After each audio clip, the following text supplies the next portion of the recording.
What's the purpose of a capo and when do you want to use one? Well, the thing about the capo is, I got my first capo I think when I was 12. They're a great investment anyways, unless you lose it. I did up until, oh no, I still have it, but it's like at home for safekeeping. So the capo is a great tool because when you learn your open chords, you'll find after a while that after you've learned about 10 of them, that you can play so many songs. And then all of a sudden a song will come out of the blue and you'll just wonder, why do you need to know those extra bar chords? Like here. And the thing about bar chords is they're quite a step up in terms of physical, physical requirements. And also the fact that if you're 8 or 9, playing bar chords, pretty hardcore going. So what I used to do is once I had my capo, I'd be playing my songs and all of a sudden the G, C and D chord I used, I could put it on here and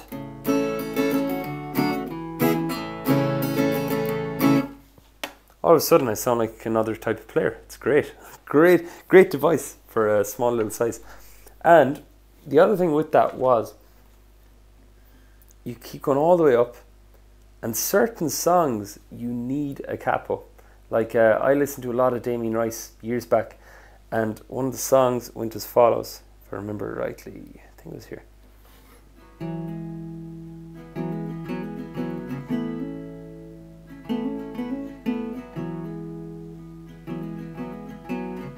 Now you'll notice the hammer-ons and the pull-offs I'm doing.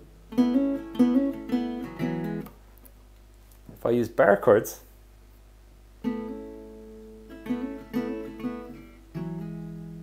it is possible, but it's a lot more work. And you can imagine doing that for 3 or 4 minutes of a song.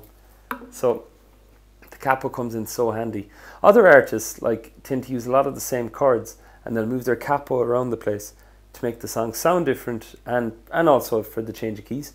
So like I could be going like this.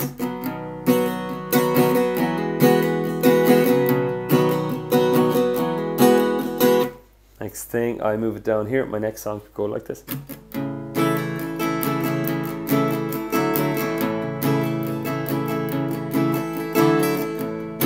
So those are some uses as to why you'd want to use a capo, and some of its primary uses for me really is to revolve around playing open chords and being able to fit in those little fills, and I don't have the strain on my fingers.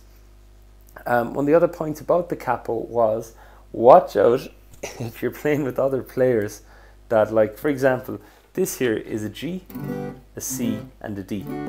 Now when you change with your capo, you could call this GCD again to yourself and to other guitar players if they have the capo on the same spot. But just be aware that you're talking about shapes now. Like this is a G shape, but the chord is actually a B. This is a C shape, but the chord is actually an E. This is a D shape, but the chord is actually an F sharp. You can imagine the confusion that can come about when you turn around to a piano player and they ask, what are the chords of this song? And you're safe, you have your capo on and you go, that's GCD, let's go. And they try it and you try it and next thing the whole thing collapses. So be aware of that. Now as to how do you name your chords as you're moving around with this system, I'll cover that in another video, but right now just watch out for that. So be aware that down here all is good. Like G, it's a G chord and it's a G shape. C, C chord, C shape, D, D chord, C shape, so on. So those are a few little bits about capo use.